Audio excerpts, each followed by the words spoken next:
Hey YouTube, this is Tom Prepper One, and welcome to Boots on the Ground. I don't really going to cover much news today, except the Russia-Ukrainian situation is severe. It's serious. I hope you're planning accordingly. Now, let's just get into some boots on the ground. You might hear some banging and noise. I got some painters here. We're also painting the other building, so you're going to see some things change, some paint, progress. Let's get right into it. Dave, I work at a Michigan hospital. I was shocked to read a recent email signed by top management that announced new security measures. These measures are proactive and a sign of the times that we live in. It shocked me to see how they wanted to fund some things. They were going to stand up 2 canine dogs. They're going to get 2 full-time in-house security officers, and the necessary vehicles and vet services that cover the first year of operation. We, the healthcare employees, are being asked to fund 50% of the cost of these initiatives, amounting to $90,000 through voluntary payroll deductions. Historically, employers have fully paid for security measures that are deemed necessary to keep their workers safe from harm while doing their jobs. However, my biggest concern is that my employer's financial conditions must be terrible, and that is why they have to ask us now to pay our fair share for more security. Next person. I'm going to leave out some names of locations just because it's not top secret at all. It's just sensitive, but I'm not breaking any federal law by telling you this. With tensions rising everywhere, at this particular fort, we've been ramping up for a deployment to somewhere. He gives his location, his unit is currently preparing to rapidly deploy to Korea. Our last EDRE, and that's the Emergency Deployment Readiness Exercise, so they do an exercise to see if they're ready to go. We failed at majority of the readiness inspection conducted by the division. I just completed a certain type of duty, and I guess now he's back in his unit. But our arms room is only equipped with M68. That's like a red dot for our M4s. I have serious doubts about our effective capability in a modern conflict. Our tanks are currently the oldest fleet still in service and needs major overhauls. Our fleet was issued to us in the late 2010s, early 2011s, and I've been on these tanks my entire career. I'm currently acting in this position for the next few months. So in this temporary leadership position, they must be short someone in their company.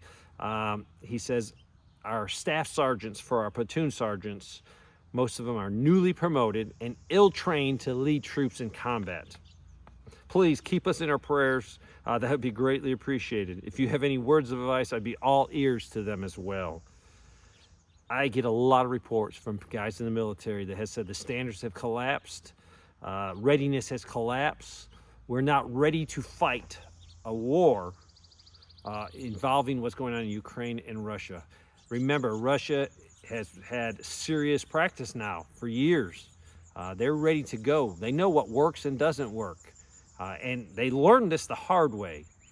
Hopefully we can learn from that, get it down to our troops on the ground, the ground pounders, so they don't have to learn the hard way. Because learning the hard way in an infantry job or someone in the combat arms field is you have death, you have injuries, you have a lot of turmoil, you have a lot of pain. So hopefully we can fix this. But many people have contacted me. Some say, do not use my name, don't use anything I'm giving you, and rightfully so. This person sent this in. Current ground beef in northern Michigan is $7.49 a pound. Now this would be the 85-15 mix. Another person sent me some pictures, the pictures they actually took, and they said toys are going up. They gave me pictures. The toys went from 35 to 50, some went from 25 to 35, some went from 15 to 22s. And he said a good portion of the bikes went up $50. I get reports of people just you know, they're barely making it. And I understand because taxes are going up, everything's going up.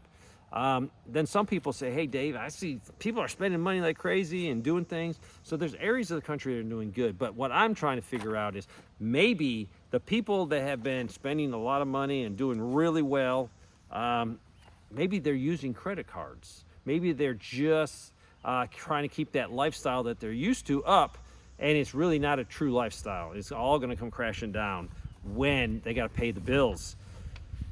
So what are you seeing in your area? Let's send me some emails to southernprepper1@yahoo.com. Southernprepper, just number 1 @yahoo.com. Tell me what's going on at your work, in your business, what you're seeing. I'm going to compile these in a as lengthy boots on the ground report. So from right now, what is happening in your life, what is happening in your business, in your community, and let's get a good picture of what's going on inside the United States. Send it to southernprepper1@yahoo.com. We're working like crazy over here trying to get infrastructure done. If I could give you one hint, one tip, infrastructure is critically important if you want to live self-sufficient, if you want to have a homestead, if you want to be able to take care of yourself. You have to have infrastructure, and that includes, you know, barns or you know, place to put chickens. It includes areas to store stuff, from firewood to any materials that you can scrounge up and put in storage for a rainy day. Work on your infrastructure, work on your rain catchment, work on fire prevention. As you can see, there's these, I don't know if you can see the Leland cypresses, but we've cleaned them up, making it more fire resistant. We're doing as much as we can as quickly as possible to get ready for what's coming. The situation in Ukraine and Russia is serious. Russia's really silent right now. They didn't jump up and down and scream because they're not going to. They're planning something. So keep preparing. Thanks for watching.